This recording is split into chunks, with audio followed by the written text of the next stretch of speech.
Tikatoko sajora, Corona bobotobe, Jamie Omega, Gurupe Mawanaye, Akutani Sakamo,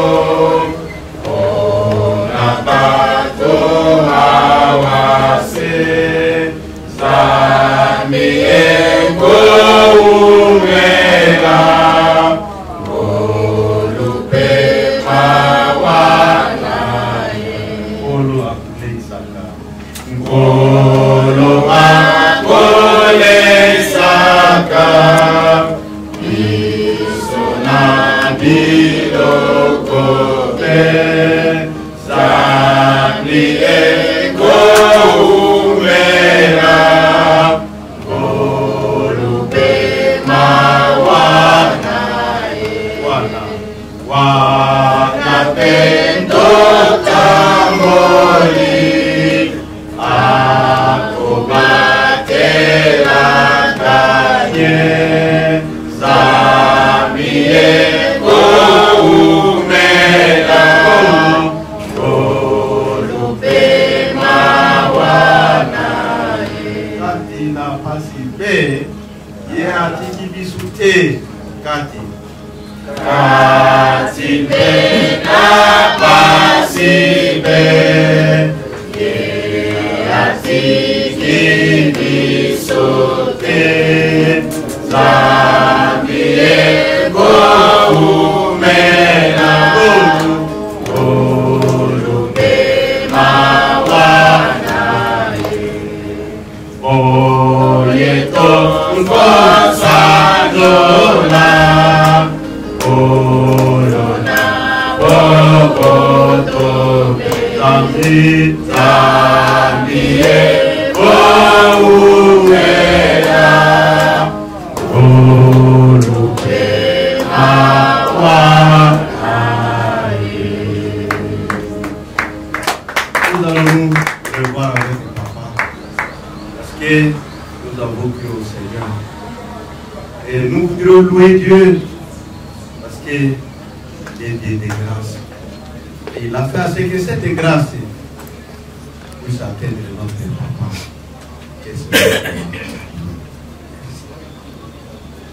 Je suis fils de Kisangam.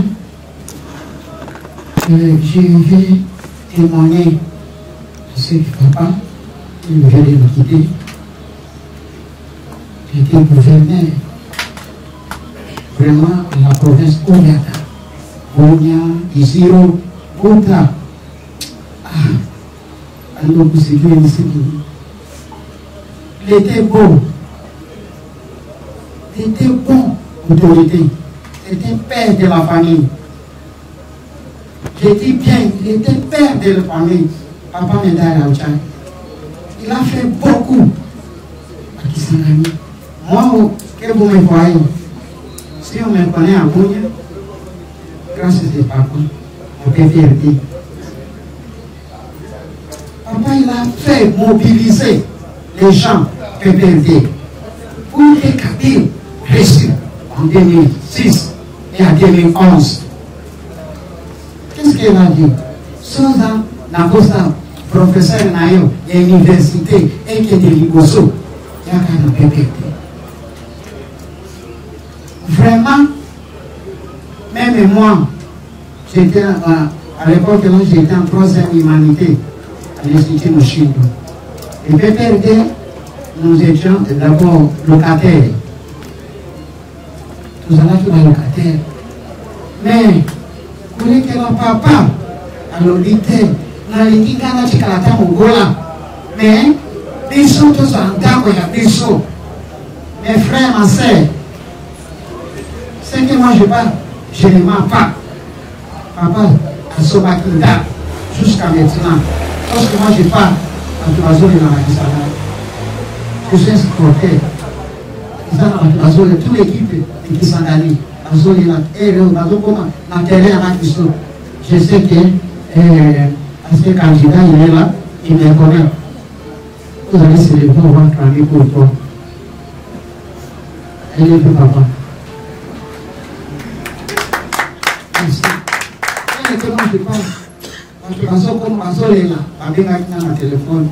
Papa uchai alikaka mtu ya kugoma goma makambo te goma na hizo laka goma mapi na loba na vraiment tuka nana kosa ta kulela te mais papa tu nous as quittés apprends les œuvres que papa il a fait jusqu'à maintenant ça continue. La grande maison du PPRD, Kisanga, Esaïe. Chantier Naé, Asalaki, il gouverneur, Esaïe. Tilelon, Esaïe, Pandeko, et ce qu'il m'a dit ce passo, tout le monde a papa, alors que Chikani, nous devons faire. En tout cas, merci beaucoup.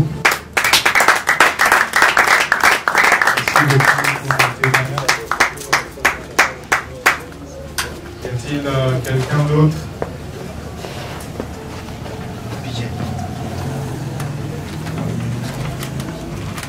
Oui, que je le fasse ce soir.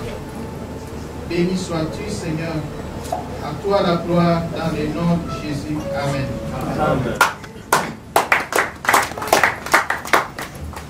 Bonjour.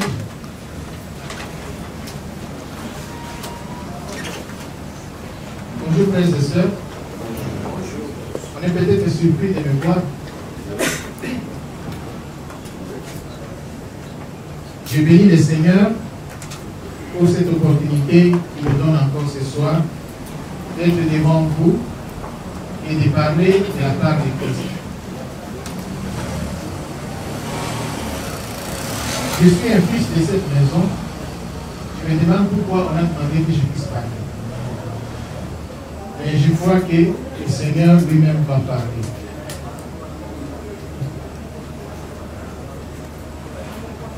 Jésus-Christ, quand il était en train de s'approcher du moment de sa mort, il a réuni les disciples.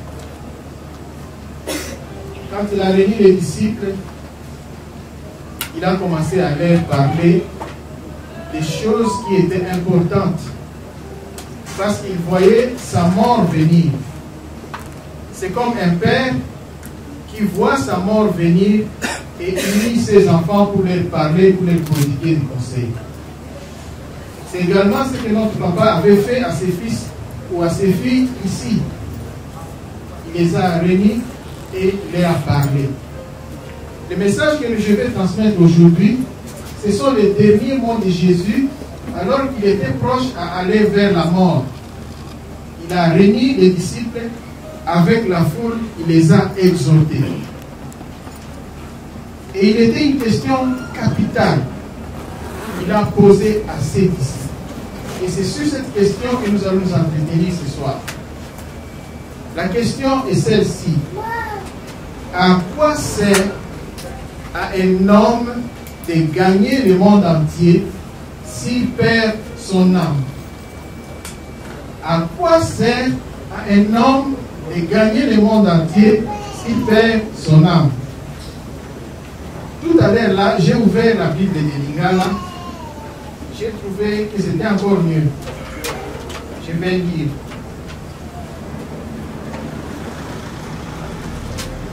Marc chapitre 8, le verset 36. Ça nous dit ceci à Lingala. Litomba nini ejali pona moto soki azui mokili mobimba kasi abungisi bomoi na ye.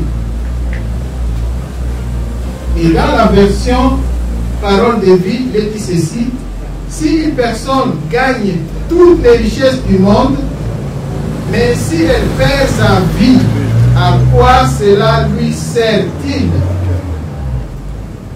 Qu'est-ce qu'on peut payer en échange de sa vie? Bien aimé, je l'ai dit, nous allons nous entretenir sur cette thématique qui est la valeur de la vie ou la valeur de l'âme. Et c'est Jésus lui-même qui est en train de parler à ses disciples. Parce qu'il a trouvé très important que quelqu'un puisse perdre sa vie à cause des choses de ce monde. Alors, nous allons définir quelques mots pour que nous puissions nous comprendre plus facilement.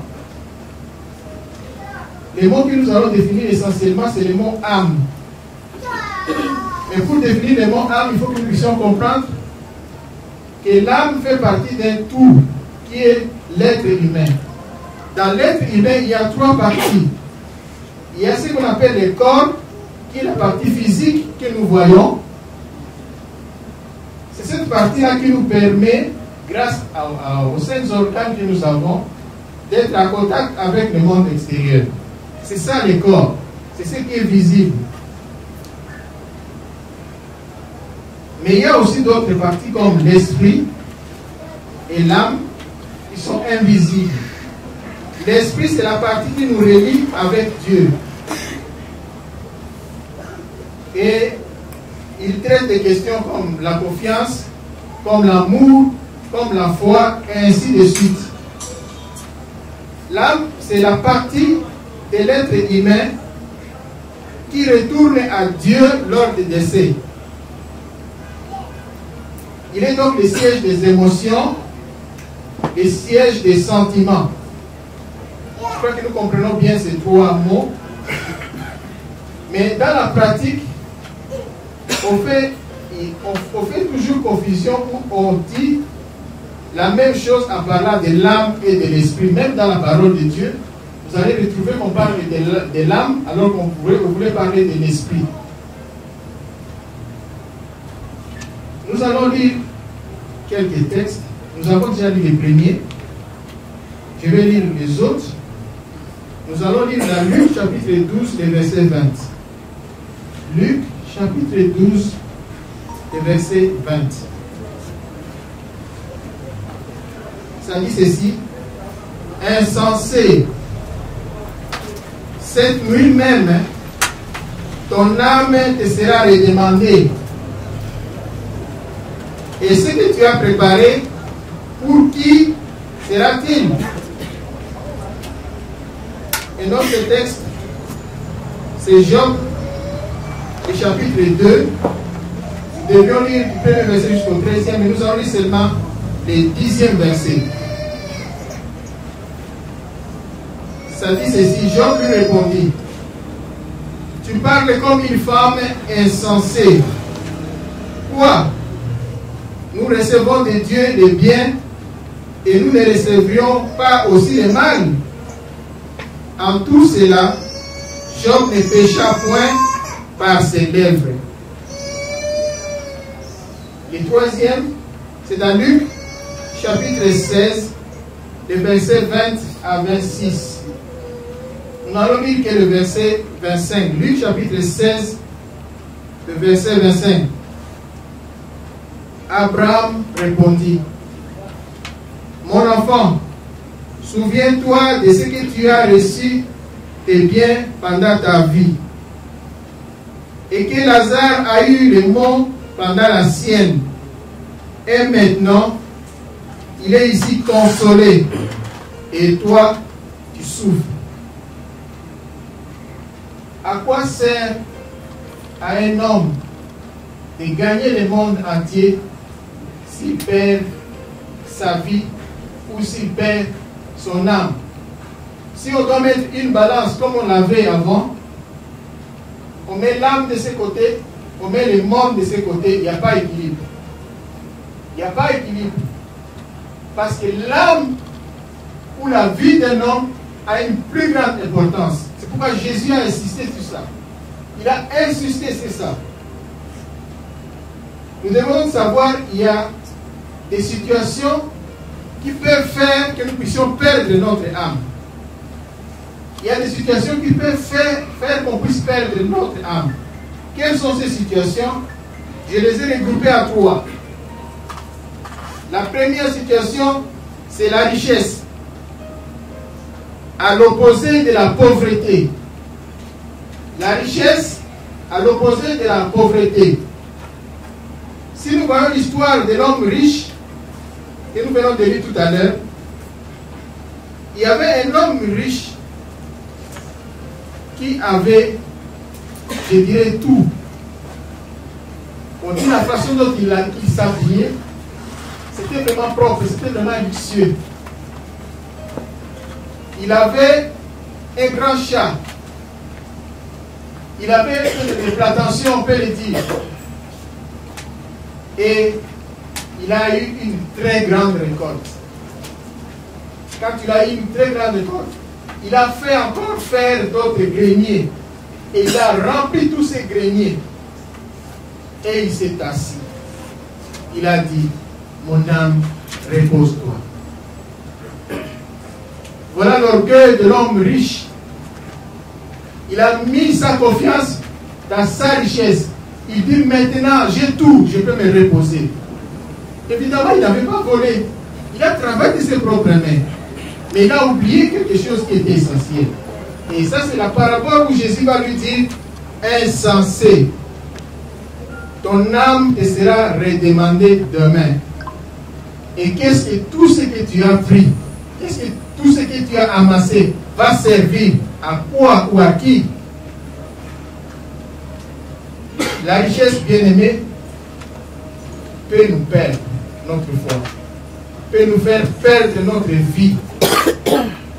Lorsque nous mettons notre confiance dans notre richesse, nous oublions qu'il y a un lendemain. Nous oublions qu'après la mort, il y a quelque chose qui est encore plus important, qui est éternel. Nous pouvons perdre notre vie. À l'opposé de cela, nous avons dit qu'il y a également la pauvreté. La pauvreté peut faire aussi que nous puissions perdre notre âme.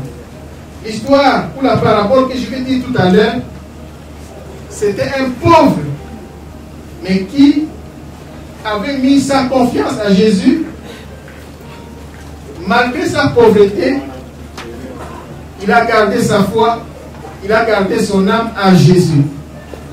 L'histoire aussi que nous connaissons bien, l'histoire de l'homme riche et du pauvre, qui est Lazare.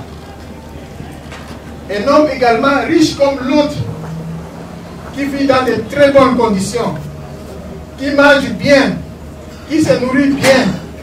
Mais à côté de lui, il y a un pauvre. Et ce pauvre, c'est Lazare. Ce pauvre, c'est Lazare. Il vit dans des conditions impitoyables. Il avait des plaies partout sur son corps, qu'on appelle des ulcères. Il avait des plaies partout sur lui. Et la Bible dit même qu'il y avait des chiens qui venaient lécher les plaies qu'il avait. C'était impitoyable. Alors cet homme manquait de quoi survivre. Et la Bible dit, ce sont les miettes qui tombaient de la table du riche qu'il mangeait. Condition très difficile. Alors que les riches pouvaient également lui donner à manger, ce n'était pas difficile. Sur cette terre, quand nous sommes, nous devons avoir un comportement qui puisse plaire à Dieu. Nous devons avoir l'amour. Mais ce n'était pas le cas pour celui-là. Mais hélas, lorsque la mort est arrivée, les deux se sont retrouvés de l'autre côté. Les riches en train de gémir dans le feu éternel. Et les pauvres, il était dans la joie éternelle, dans les bras d'Abraham. Quelle situation qui change d'un coup à l'autre. La joie qu'il y avait sur cette terre, c'est maintenant la douleur de l'autre côté. Bien aimé, nous devons savoir qu'au-delà de cette vie que nous avons, il y a une autre vie qui est au-delà. Et nous devons nous comporter d'une très bonne façon pour que nous ne puissions pas perdre l'essentiel. Écoutez ce que les riches vont dire. S'il te plaît, Abraham, demande à Lazare de mettre même une goutte d'eau sur son doigt et de me l'amener ici, ça ne va pas. Imaginez la souffrance. Lazare, malgré sa pauvreté, malgré sa condition difficile, il n'a pas changé. Il est resté ferme. Il est resté confiant en son Dieu. Ce que je disais, c'est la première situation où nous avons la richesse qui peut faire en sorte que nous puissions perdre notre âme. Ou ça peut être aussi la pauvreté qui peut faire en sorte que nous puissions perdre notre âme. La deuxième situation qui peut faire que nous puissions perdre notre âme, ce sont les plaisirs de ce monde. Ce sont les plaisirs de ce monde. Parmi les plaisirs de ce monde, aussi beaucoup de choses. Comme l'amour de l'argent, comme le pouvoir, comme la notoriété, comme le plaisir de la chair. Toutes ces situations peuvent faire en sorte que nous puissions perdre notre foi. C'est comme ça que Paul dit à Timothée, Damas m'a abandonné pour l'amour de ce siècle présent. Damas m'a abandonné pour l'amour de ce siècle présent. Il s'est attaché à ce siècle présent avec tout ce que le monde nous présente actuellement comme recette. Si tu veux gagner la vie, il faut faire ceci. Si tu veux être riche, il faut faire ceci. Si tu veux avoir l'honneur, il faut faire ceci. Si tu veux être le premier, il faut faire ceci. Et parfois ce que nous faisons, c'est impitoyable.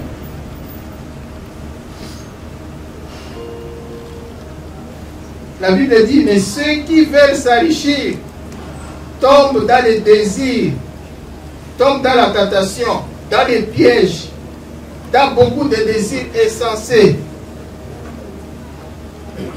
et pernicieux. Et toutes ces situations plongent l'homme dans la ruine et dans la perdition. Bien-aimés, tout ce que nous faisons sur cette terre en rapport avec ce monde va nous amener à la ruine. Si nous prenons seulement l'exemple de Salomon, Salomon n'avait pas seulement 10 femmes. Salomon n'avait pas seulement 100 femmes. Salomon avait combien de femmes? Combien? 700 femmes. On parle de 700 femmes officielles. Et on parle de 300 concubines. Ça fait combien? 1000. Et à la fin, qu'est-ce qu'il a dit? Tout est vanité. Tout est vanité. Bien-aimés, tout est vanité. Nous pouvons croire que ce que nous faisons aujourd'hui ne va pas finir. Mais au bout des comptes, ça n'a pas de sens. Et vanité, ça signifie futilité. Quelque chose qui n'a plus de sens.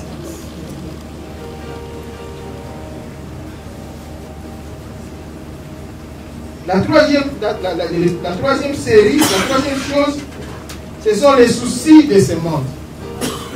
Dans ce monde où nous vivons, nous pouvons avoir des situations qui peuvent nous amener dans des soucis. Ça peut être la maladie, ça peut être la mort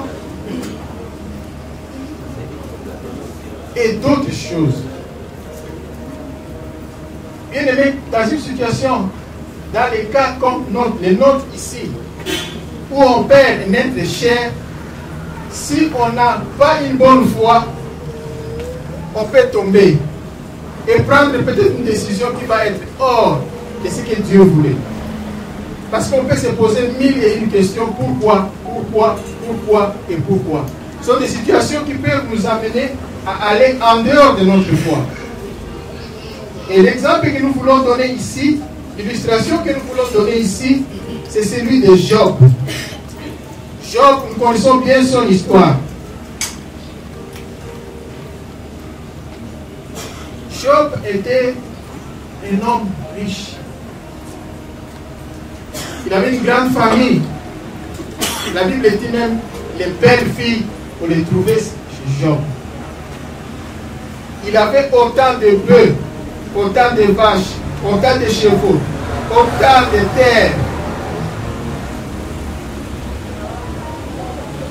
Mais un jour, il y a eu rencontre entre Dieu et Satan. Satan dit, laisse-moi Job. Et tu verras s'il va rester à toi si je le mets à l'épreuve. Et Dieu va lui dire, vas-y, je te le donne, je te le confie. Mais seulement, ne touche pas à quoi? Ne touche pas à son âme. Vous voyez, très important notre âme devant Dieu. Il dit, ne touche pas à son âme. Alors, en ce moment-là, Satan l'a directement frappé d'une maladie. Et la maladie était forte. Il souffrait dans tout son corps. Il ne pouvait pas. On dit qu'il était même assis dans la cendre. Il était dans une situation difficile. Et là, c'était l'occasion pour lui de pouvoir nier Dieu, de pouvoir nier Dieu et aller en dehors de Dieu. Mais alors Job est resté intègre. Bien que sa femme est venue lui dire, maudit Dieu, comme ça tu vas mourir et toutes ces souffrances que tu as, tu vas l'abandonner. Même ses amis sont venus lui dire, maudit Dieu. Mais la parole de Dieu dit qu'il est resté intègre. Il n'a pas péché. Il y a des situations qui peuvent faire en sorte que nous puissions perdre notre âme, que nous puissions perdre notre vie qui est capitale, notre vie qui est essentielle.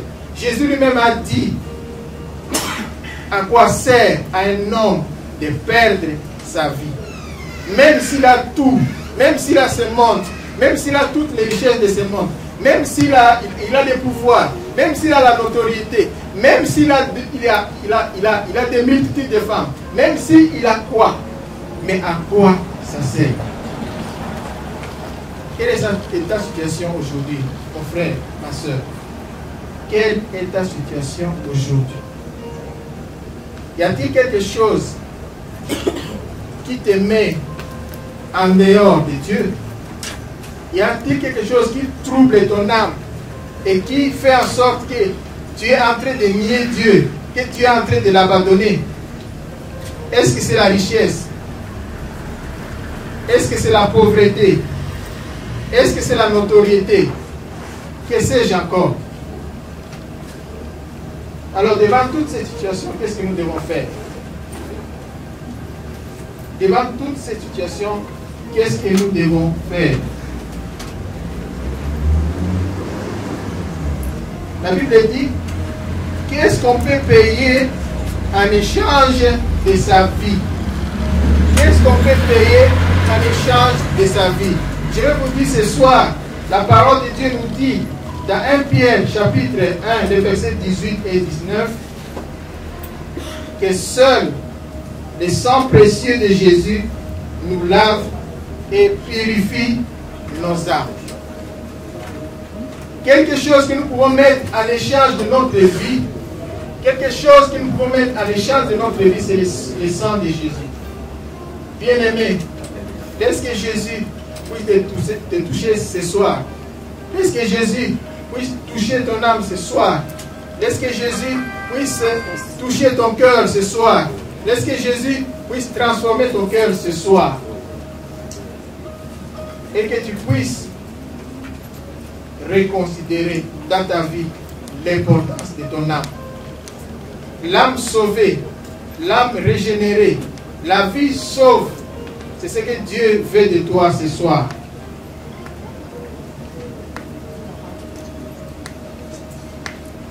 Les riches, quand il était avec Lazare, dans l'autre monde, il a dit à Lazare, si tu peux permettre Il a dit à Abraham, si tu peux permettre à Lazare de m'amener ne fût-ce qu'une goutte d'eau. Ne fût-ce qu'une goutte d'eau. Et comme c'était impossible, il va continuer, il va dire, s'il te plaît, envoie même des gens pour dire à mes frères, parce que moi, c'est fini pour moi. Envoie des gens dire à mes frères qui sont sur la terre pour qu'ils changent, pour qu'ils ne puissent pas me suivre. Et Abraham lui a dit, là ils ont des prophètes, là ils ont Moïse. Bien-aimé, aujourd'hui c'est le temps pour toi, c'est le temps pour moi de pouvoir reconsidérer ma vie et de voir si je suis réellement sauvé ou s'il y a encore des choses qui sont en train de me tourmenter, des choses qui sont en train de me balancer hors de la pensée de Dieu, hors de la vision de Dieu. Nous allons terminer notre message de ce soir. Et je vais lire à 1 Thessaloniciens chapitre 5, verset 23, et une prière.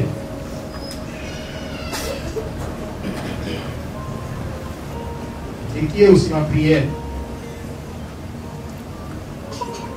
Que le Dieu de paix vous sanctifie, lui-même tout entier, et que tout votre être, votre esprit et votre âme et le corps soient conservés irrépréhensibles lors de l'avènement de notre Seigneur Jésus-Christ. C'est ma prière pour nous tous, que notre corps, que notre âme, que notre esprit soient conservés irrépréhensibles. Que notre corps, notre âme, notre esprit soient sauvés. Même si nous allons quitter cette terre et nous allons nous retrouver un jour dans l'au-delà, que nous puissions être sauvés. C'est ma prière pour vous et pour moi ce soir. Que Dieu bénisse sa parole. Amen.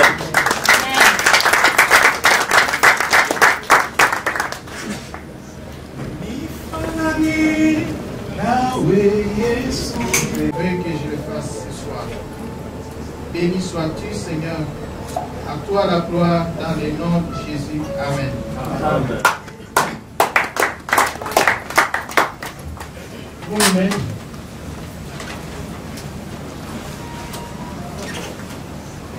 Bonjour frères et sœurs. On est peut-être surpris de me voir. Je bénis le Seigneur pour cette opportunité qu'il me donne encore ce soir d'être devant vous et de parler de la part de Christ. Je suis un fils de cette maison. Je me demande pourquoi on a demandé que je puisse parler. Mais je crois que le Seigneur lui-même va parler.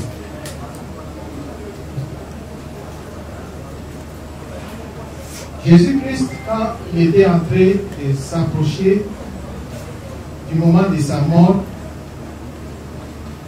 il a réuni les disciples. Quand il a réuni les disciples, il a commencé à leur parler des choses qui étaient importantes parce qu'il voyait sa mort venir. C'est comme un père qui voit sa mort venir et unit ses enfants pour leur parler, pour leur prodiguer des conseils. C'est également ce que notre papa avait fait à ses fils ou à ses filles ici. Il les a réunis et leur a parlé. Le message que je vais transmettre aujourd'hui, ce sont les derniers mots de Jésus alors qu'il était proche à aller vers la mort. Il a réuni les disciples avec la foule, il les a exhortés. Et il était une question capitale qu'il a posée à ses disciples. Et c'est sur cette question que nous allons nous entretenir ce soir. La question est celle-ci. À quoi sert à un homme de gagner le monde entier s'il perd son âme? À quoi sert à un homme de gagner le monde entier s'il perd son âme? Tout à l'heure là, j'ai ouvert la Bible de Lingala. J'ai trouvé que c'était encore mieux. Je vais lire.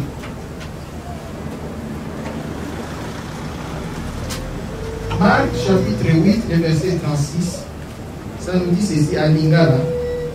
Litomba nini ejali pona moto soki azui mokili mobimba kasi abungisi bomoi na ye. Et dans la version Parole de vie, il dit ceci: si une personne gagne toutes les richesses du monde, mais si elle perd sa vie, à quoi cela lui sert-il? Qu'est-ce qu'on peut payer en échange de sa vie? Bien aimé, je l'ai dit, nous allons nous entretenir sur cette thématique qui est la valeur de la vie ou la valeur de l'âme.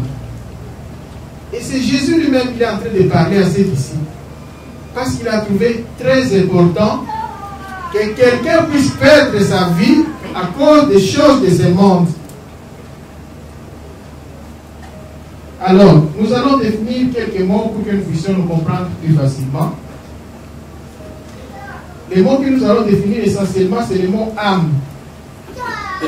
Mais pour définir le mot âme, il faut que nous puissions comprendre que l'âme fait partie d'un tout qui est l'être humain.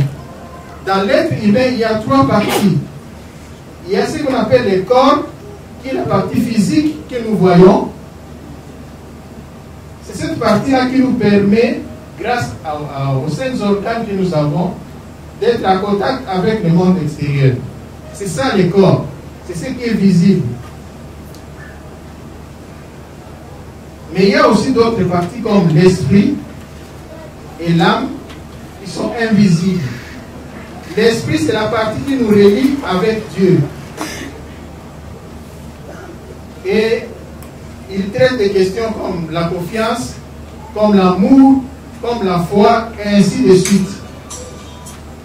L'âme, c'est la partie de l'être humain qui retourne à Dieu lors du décès. Il est donc le siège des émotions, le siège des sentiments. Je crois que nous comprenons bien ces trois mots. Mais dans la pratique, on fait toujours confusion où on dit la même chose en parlant de l'âme et de l'esprit. Même dans la parole de Dieu, vous allez retrouver qu'on parle de l'âme alors qu'on voulait parler de l'esprit. Nous allons lire quelques textes. Nous avons déjà lu les premiers. Je vais lire les autres. Nous allons lire dans Luc chapitre 12, le verset 20. Luc chapitre 12, le verset 20. Ça dit ceci: insensé, cette nuit même, ton âme te sera redemandée. Et ce que tu as préparé, pour qui sera-t-il? Et notre texte, c'est Job, le chapitre 2. Nous devions lire du premier verset jusqu'au 13e, mais nous allons lire seulement le 10e verset. Ça dit ceci: Job lui répondit: tu parles comme une femme insensée. Quoi? Nous recevons de Dieu le bien et nous ne recevrions pas aussi le mal? En tout cela, Job ne pécha point par ses lèvres.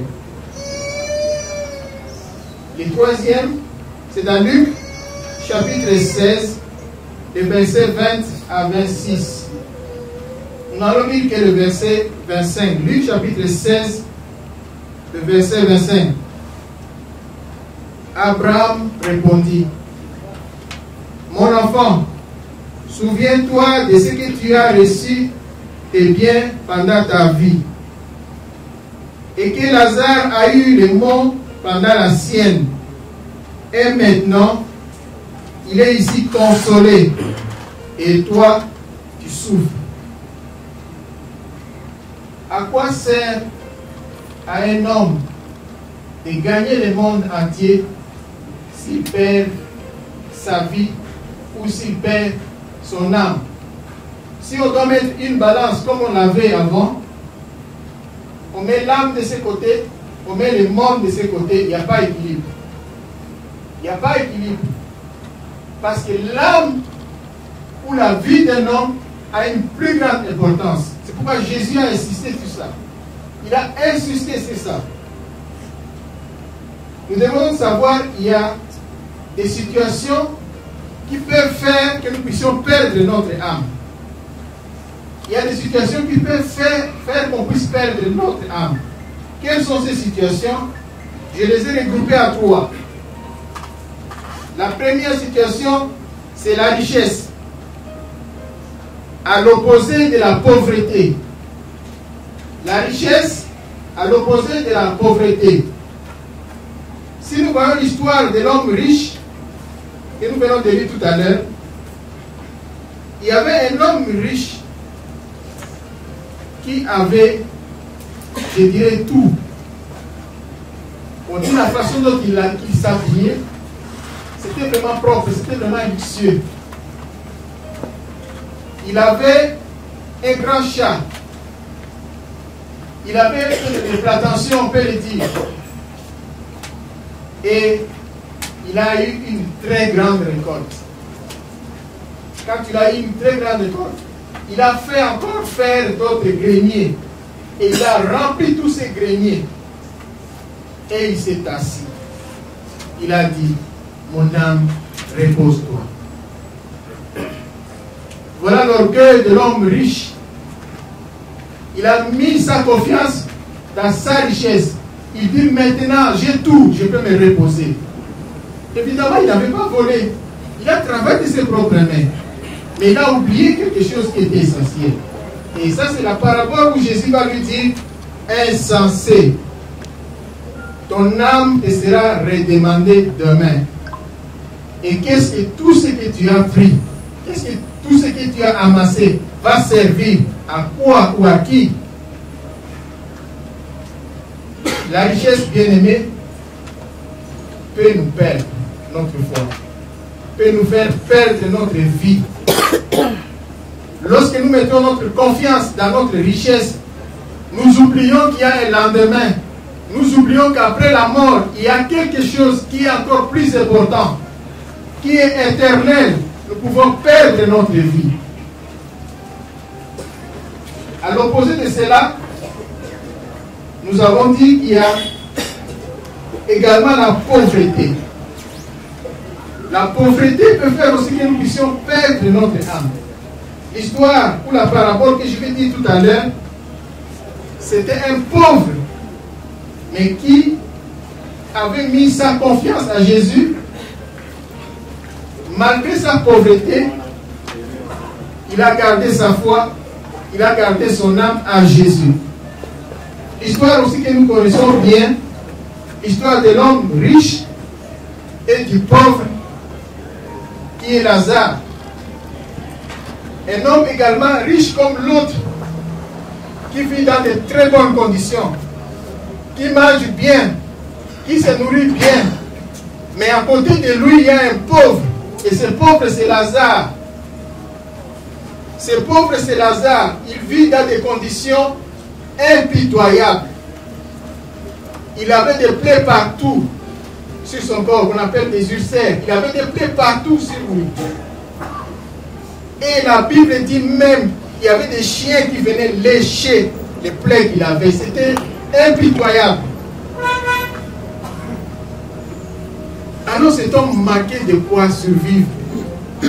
Et la Bible dit, ce sont les miettes qui tombaient de la table du riche qu'il mangeait. Condition très difficile. Alors que les riches pouvaient également lui donner à manger, ce n'était pas difficile. Sur cette terre, quand nous sommes, nous devons avoir un comportement qui puisse plaire à Dieu. Nous devons avoir l'amour. Mais ce n'était pas le cas pour celui-là. Mais hélas, lorsque la mort est arrivée, les deux se sont retrouvés de l'autre côté. Les riches en train de gémir dans le feu éternel. Et les pauvres, il était dans la joie éternelle, dans les bras d'Abraham. Quelle situation qui change d'un coup à l'autre. La joie qu'il y avait sur cette terre, c'est maintenant la douleur de l'autre côté. Bien aimé, nous devons savoir qu'au-delà de cette vie que nous avons, il y a une autre vie qui est au-delà. Et nous devons nous comporter d'une très bonne façon pour que nous ne puissions pas perdre l'essentiel. Écoutez ce que les riches vont dire. S'il te plaît, Abraham, demande à Lazare de mettre même une goutte d'eau sur son doigt et de me l'amener ici, ça ne va pas. Imaginez la souffrance. Lazare, malgré sa pauvreté, malgré sa condition difficile, il n'a pas changé. Il est resté ferme. Il est resté confiant en son Dieu.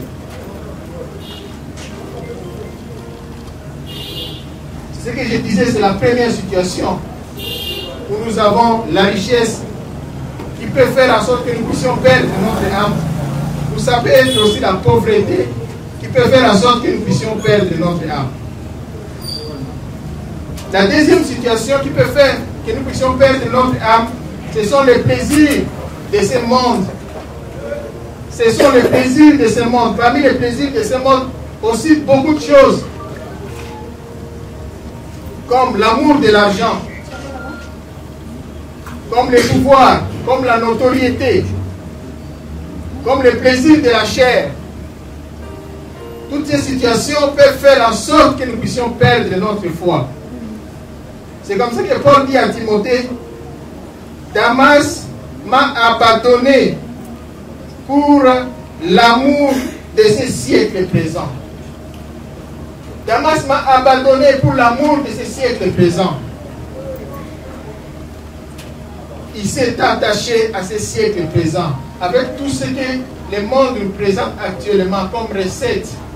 Si tu veux gagner la vie, il faut faire ceci. Si tu veux être riche, il faut faire ceci. Si tu veux avoir l'honneur, il faut faire ceci. Si tu veux être le premier, il faut faire ceci.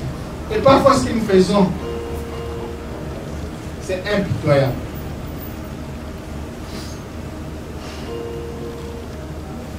La Bible dit, mais ceux qui veulent s'enrichir tombent dans les désirs, tombent dans la tentation, dans les pièges, dans beaucoup de désirs insensés et pernicieux. Et toutes ces situations plongent l'homme dans la ruine et dans la perdition. Bien-aimés, tout ce que nous faisons sur cette terre en rapport avec ce monde va nous amener à la ruine. Si nous prenons seulement l'exemple de Salomon, Salomon n'avait pas seulement 10 femmes. Salomon n'avait pas seulement 100 femmes. Salomon avait combien de femmes? Combien? 700 femmes. On parle de 700 femmes officielles. Et on parle de 300 concubines. Ça fait combien? 1000. Et à la fin, qu'est-ce qu'il a dit? Tout est vanité. Tout est vanité. Bien-aimés, tout est vanité. Nous pouvons croire que ce que nous faisons aujourd'hui ne va pas finir. Mais au bout de compte, ça n'a pas de sens. Et vanité, ça signifie futilité. Quelque chose qui n'a plus de sens.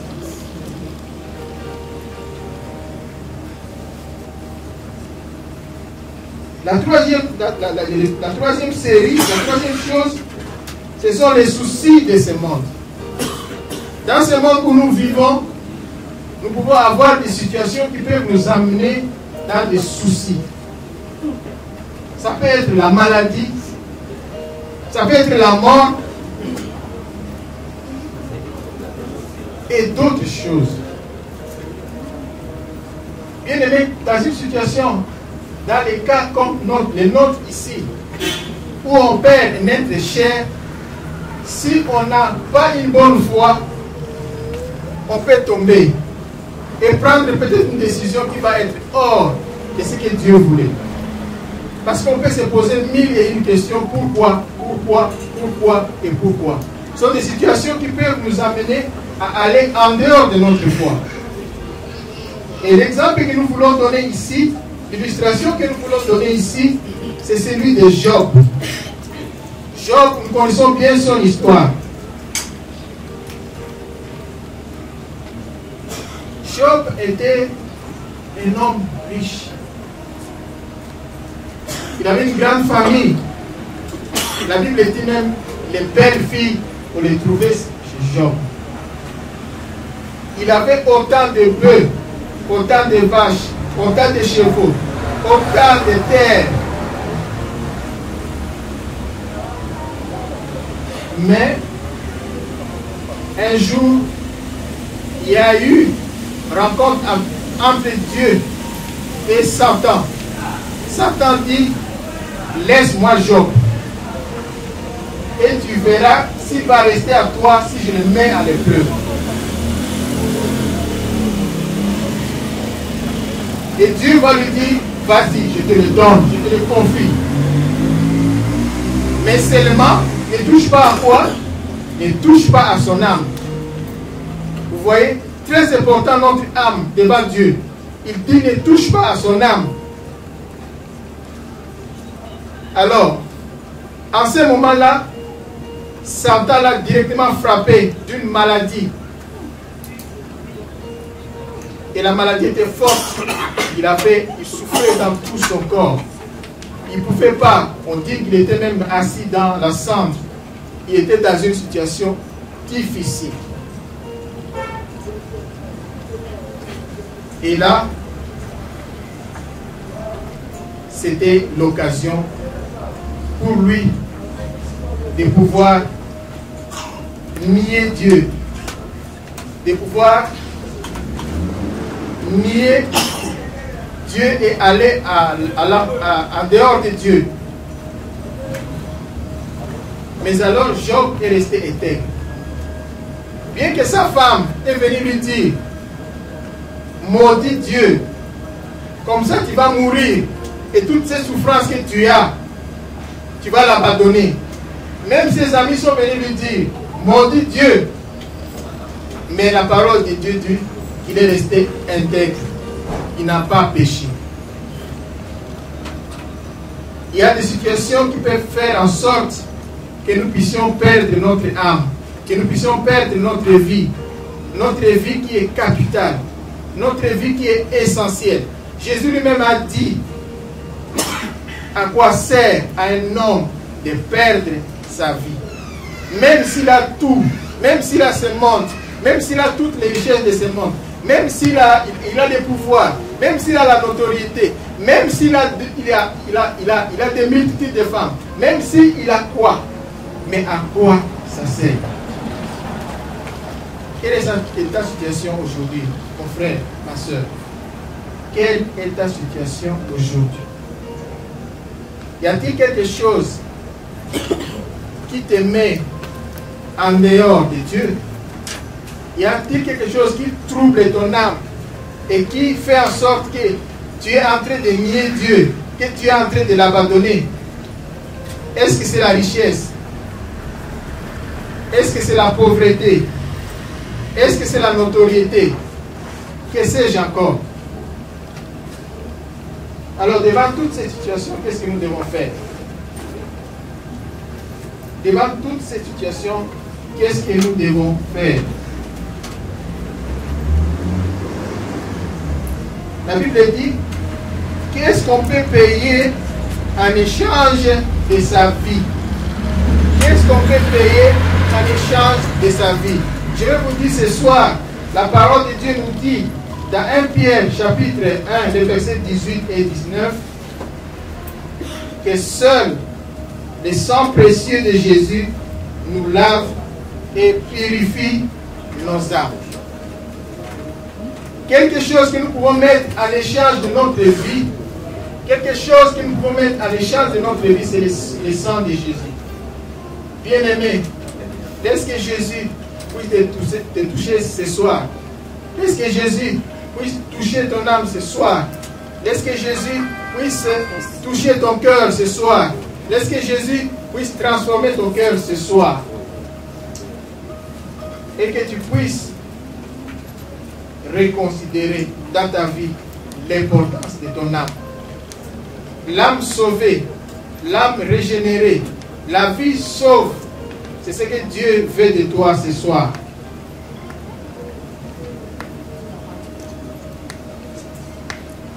Les riches, quand il était avec Lazare, dans notre monde, il a dit à Lazare, si tu peux permettre, il a dit à Abraham, si tu peux permettre à Lazare de m'amener ne fût-ce qu'une goutte d'eau, ne fût-ce qu'une goutte d'eau. Et comme c'était impossible, il va continuer, il va dire, s'il te plaît, envoie même des gens pour dire à mes frères, parce que moi, c'est fini pour moi. Envoie des gens dire à mes frères qui sont sur la terre pour qu'ils changent, pour qu'ils ne puissent pas me suivre. Et Abraham lui a dit, là ils ont des prophètes, là ils ont Moïse. Bien-aimé, aujourd'hui c'est le temps pour toi, c'est le temps pour moi de pouvoir reconsidérer ma vie et de voir si je suis réellement sauvé ou s'il y a encore des choses qui sont en train de me tourmenter, des choses qui sont en train de me balancer hors de la pensée de Dieu, hors de la vision de Dieu. Nous allons terminer notre message de ce soir. Et je vais lire à 1 Thessaloniciens chapitre 5, verset 23, et une prière.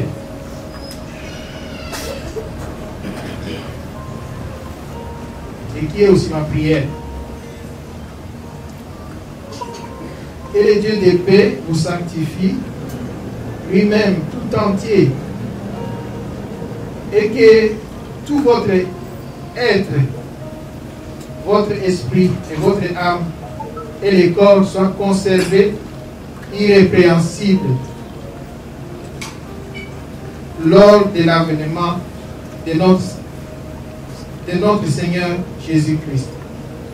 C'est ma prière pour nous tous, que notre corps, que notre âme, que notre esprit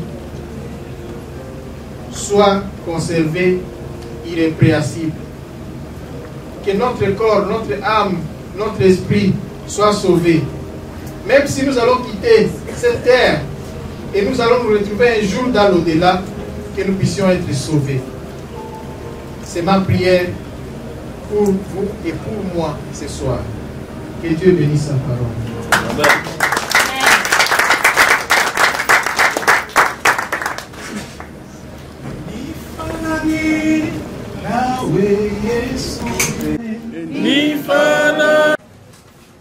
Ninaacha yote Yesu nifanane nawe. Amen. Dunia sitamani. Tout au début de ce culte, nous sommes dit, nous sommes incapables. Nous avons besoin de ce que le Saint-Esprit puisse nous conduire. Dans ces activités spirituelles, il n'y a pas un technicien sans le Saint-Esprit. C'est pourquoi nous voudrions te dire merci parce que tu nous as conduits et nous sommes arrivés à la fin de ce culte. Et nous voudrions dire merci aussi pour la présence de tout et chacun de nous, pour donner hommage à notre papa qui nous a quittés depuis vendredi. Merci aussi pour cette présence et pour glorifier toi Dieu, parce que tu le mérites et tu conviens à être loué, à être adoré, à être glorifié. Et Seigneur, merci aussi pour les offrandes que tes enfants ont accepté de donner. Parce que Seigneur, pour que nous puissions répondre à un culte digne de son nom, nous devons écouter ta parole et nous devons t'offrir. Et Seigneur, merci pour ta parole. À quoi sert à un homme de gagner le monde s'il perd son âme? Seigneur, ça c'est quelque chose que nous oublions. Tu nous as bien donné le monde. Tu nous as bien donné de l'argent. Tu nous as bien donné les femmes. Tu nous as bien donné les choses. Mais Seigneur, des fois, nous t'oublions. Et nous avons pensé à ce qu'il faut gagner ce monde. Mais nous avons oublié à ce qu'il fallait que nous puissions gagner l'âme pour toi. Seigneur, merci parce que tu nous as donné Jésus-Christ, qui est le garant de notre vie. Nous devons avoir plusieurs choses. Mais à la fin des comptes ici, nous n'avons pas Jésus-Christ dans notre vie. Même si nous gagnons beaucoup, c'est inutile. C'est pourquoi, Seigneur, tu nous interpelles. Et si nous avons eu des biens, que ces biens, nous puissions faire ce que toi-même tu as voulu. Avec les biens que tu nous donnes, que nous puissions avoir Jésus dans notre cœur. Et c'est ça le but de notre vie. Nous voudrions que Seigneur Jésus, que tu nous bénisses et que tu bénisses tout et chacun de nous. Et que cette parole puisse entrer droit dans nos cœurs pour que nous puissions la ruminer comme les animaux font. Après avoir brouté l'air, ils ruminent cette parole. Seigneur, merci parce que tu es en train de continuer de nous enseigner. Et nous demandons à ce que Seigneur, que tu bénisses cette famille. Nous prions aussi, Seigneur Jésus, pour les démarches qui sont en cours. Seigneur, là où tes enfants toquent, nous voudrions que tu ouvres les chemins, que toi-même tu parles, pour qu'à la fin des comptes, nous puissions donner hommage à ton serviteur. Nous bénissons ta présence, nous bénissons la présence de tout et chacun de nous, et nous bénissons aussi les repas que tu nous as donnés. Nous demandons à ce que tu puisses les bénir. À toi la gloire, Papa, parce que tu les mérites. Qui est comme toi, qui est encore blague de cette grâce, qui est comme toi, qui se laisse à toute personne. Ô Seigneur Jésus, nous te prions avec action de grâce. Et nous acclamons devant toi, Seigneur Jésus. Nous acclamons, nous prions devant toi parce que Seigneur, tu nous bénis. À toi la gloire, nous te prions avec action de grâce au nom de Jésus. Amen. Que Dieu vous bénisse tous.